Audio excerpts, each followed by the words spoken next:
हाल ही में हुई अनाउंसमेंट्स और जैसा पता चल रहा है बैकएंड पे चल रहे काम से ये बात कहीं ना कहीं साफ हो गई है कि एलटी की वैकेंसी आपको देखने को मिल सकती है।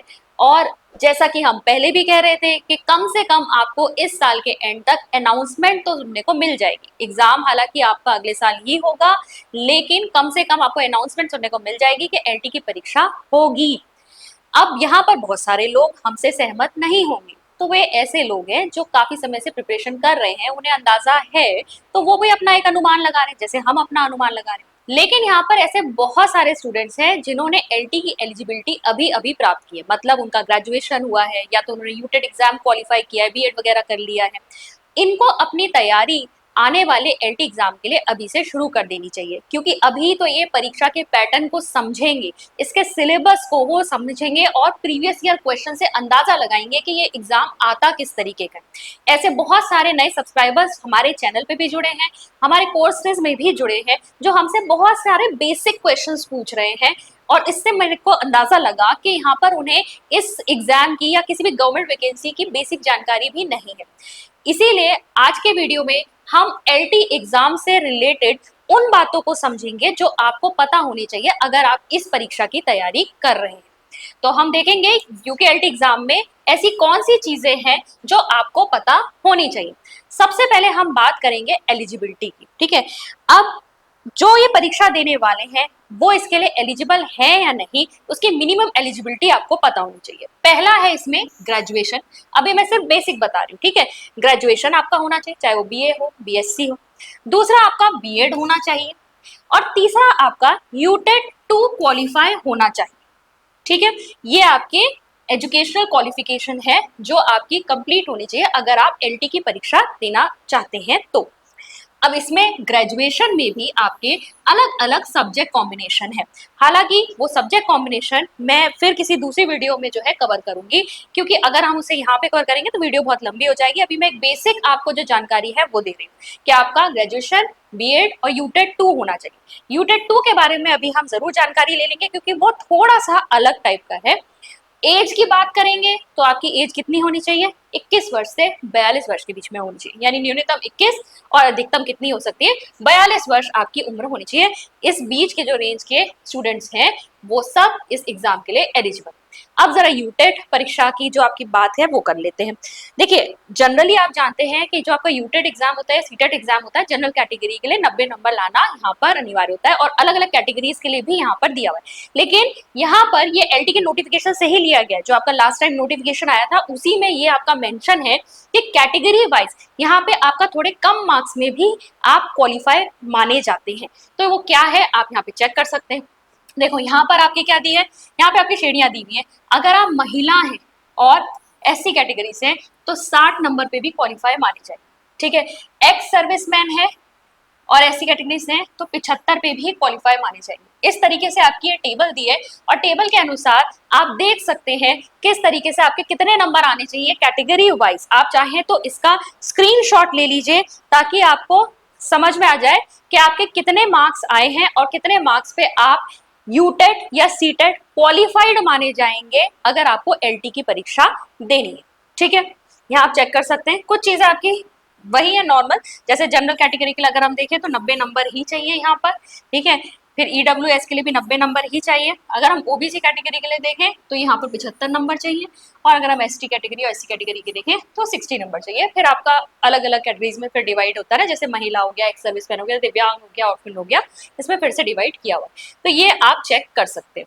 अब हम बात करते हैं परीक्षा के पैटर्न की कि आपका पेपर किस तरीके का आता है।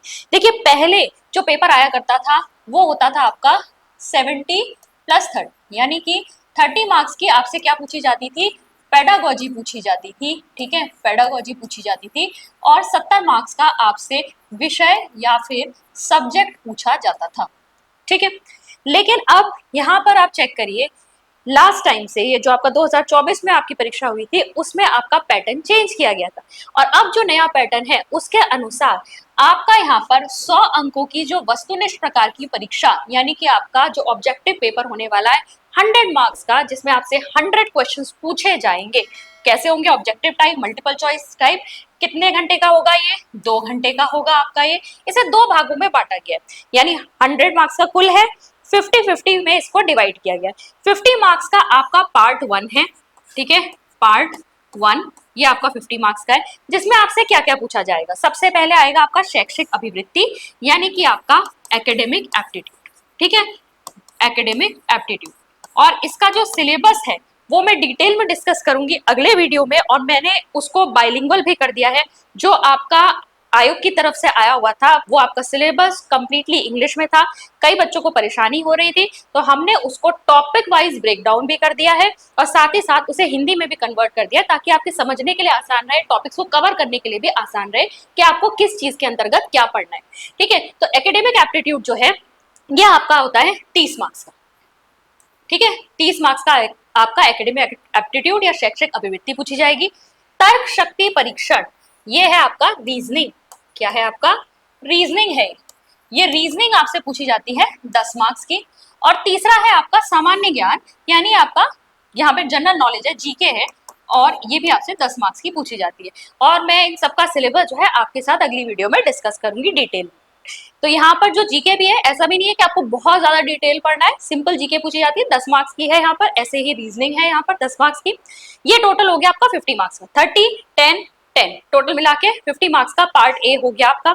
ये कॉमन है, ये हर सब्जेक्ट, चाहे आपका सब्जेक्ट जो भी हो, उनको ये वाला पोर्शन कॉमन रहेगा, ये देना ही पड़ेगा। सेकंड जो है आपका भाग 2 part B, part B, part B में आपका विषय आधारित प्रश्न पूछे जाएंगे। जो भी आपका सब्जेक्ट कॉम्बिनेशन आपसे मांगा गया है उस पर आपसे क्वेश्चन पूछे जाएंगे। अब देखिए यहाँ पर जैसे हम एसएसटी की बात करें, तो एसएसटी में जो आपसे क्वेश्चन पूछे जाते हैं, एसएसटी में आपके क्या सब्जेक्ट्स होते हैं? हिस्ट्री, पॉलिटी, इकोनॉमिक, ज्योग्राफी, चारों पे से क्वेश्चन पूछे जाएंगे। और लेवल भी यहाँ पर कौन सा रहता है? ग्रेजुएशन लेवल रहता है, कम से कम वहां तक की आपकी पढ़ाई होनी चाहिए।